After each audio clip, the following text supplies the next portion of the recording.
बहाउद्दीन पे है और आज हमारी बड़ी खुशकिस्मती है कि हमारे साथ पाकिस्तान के नाम पर कबड्डी के प्लेयर जनाब सुहेल और आज हार में विशाल के मुकाम पर उन्होंने मुकाबला जीता है।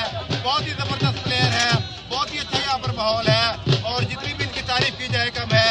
और मैं ये कहता हूँ कि इन्होंने जिला मंडी बहाउद्दीन और तहसील फालिया का नाम पूरी दुनिया में रोशन किया है, पूरी दुनिया में रोशन किया है। सुहेल अकरम सुंदल जिंदाबाद।